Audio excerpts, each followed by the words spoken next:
Most Lego buildings mimic the shape of the real thing. Set 21046 does something else entirely. It inherits the building's true structural logic. Traditional Lego logic mimics masonry. You stack bricks upwards, and exterior walls carry the weight. But this model adopts the Empire State Building's actual body plan, a load-bearing skeleton. The exterior wall panels pull away, revealing a central core that does the actual work. This parallel animation shows how direct the translation is. The plastic core on the right mirrors the exact function of the steel frame on the left. The frame carries the burden. The skin simply hangs on it. Forcing plastic to behave like a steel skeleton creates an immediate problem. It breaks the mathematical geometry the Lego system is built on, forcing the designer to find radical structural workarounds to keep the tower standing. In 1930, Midtown Manhattan had no room to store steel. Every girder arrived exactly when the cranes needed to pull it into the sky. The designer replicates this exact supply chain methodology in the box. You work through a sequence of numbered bags where specific parts arrive exactly when the mathematical geometry requires them, and not a moment before. You start at the base plate. You lay out 26 by 16 studs of Fifth Avenue, assembling tiny cosmetic details like the printed nameplate, the clear lobby glass, and 6 yellow cabs. But this X-ray view reveals what happens immediately after. You bury 8 metallic silver slope pieces deep inside the foundation. They represent the lobby escalators. The floor seals over them, and they disappear permanently. True structural inheritance means building critical components that the final audience will never actually see. The engineering buried in the plastic mirrors the foundation buried in Manhattan bedrock. The first structural crisis hits immediately as the spine goes up. This animated diagram shows the core's primary function.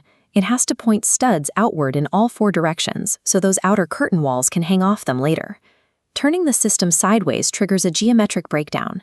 A standard brick is physically taller than it is wide. When you rotate it 90 degrees, its measurements fall out of alignment with the baseline grid. The core hovers. It cannot sit flush against the floor. This instability threatens to compromise the entire 55-centimeter tower before it even clears the lobby.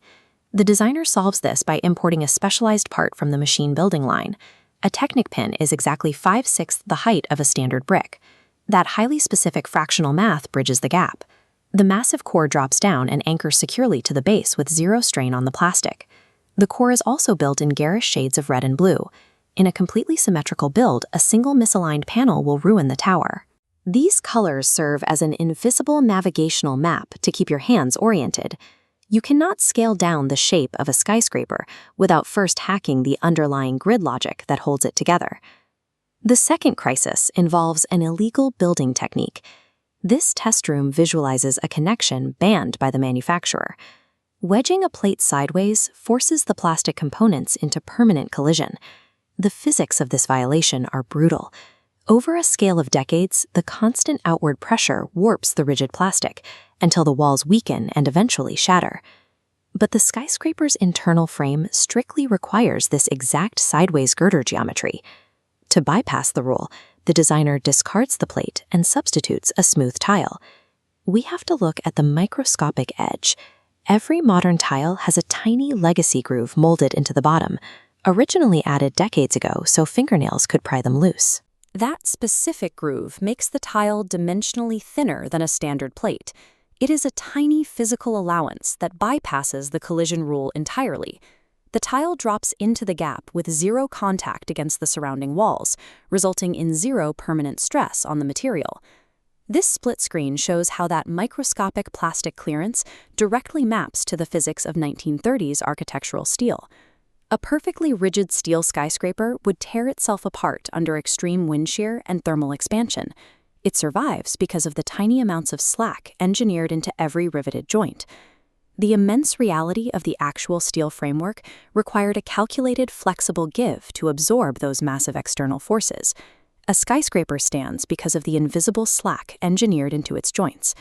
The designer seamlessly replicates that dynamic physical truth using the microscopic clearance of a fingernail groove. The third crisis involves the skin of the building. The exterior is a curtain wall.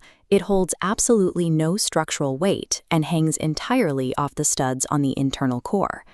This diagram shows the geometric flaw of trying to build those perfectly straight vertical lines. If you stack single pieces on top of each other, the lone stud acts as a pivot. The columns drift and twist as they rise. The fix requires bridging two studs with a single grill piece. By spanning across multiple anchor points, it mathematically eliminates the ability to twist. Achieving a perfectly straight, self-correcting skin across the entire tower requires staggering repetition.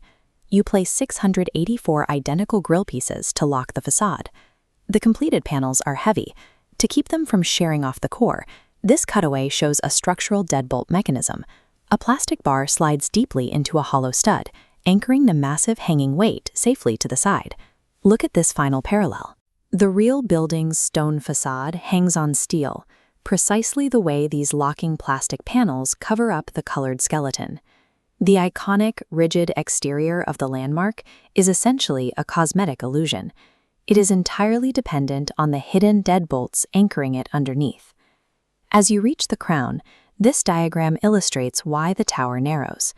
The stepped-back tiers were forced by 1916 zoning laws to ensure sunlight could still reach the street grid below. You assemble the final spire element around a delicate four-way bone structure, finishing it in the same shiny silver used for the hidden lobby escalators. But here at the top, the inheritance stops. The model's mast is held together by a fragile, gravity-fed friction clip that will give way to a passing touch. The father building's mooring mast was heavily engineered to endure massive scale and violent elemental forces, built to take wind shear that the plastic model will never experience.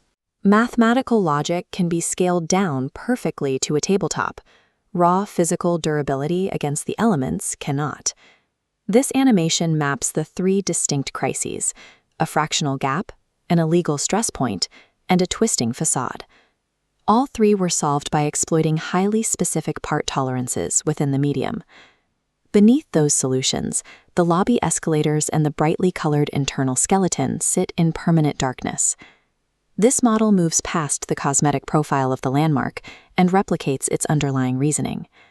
The 443-meter father and the 55-centimeter son share the exact same load-bearing philosophy. They carry nothing on their skins, and they survive entirely on invisible forces they will never show you. Inheritance manifests here as a shared internal strategy, father and son surviving on the same invisible physics.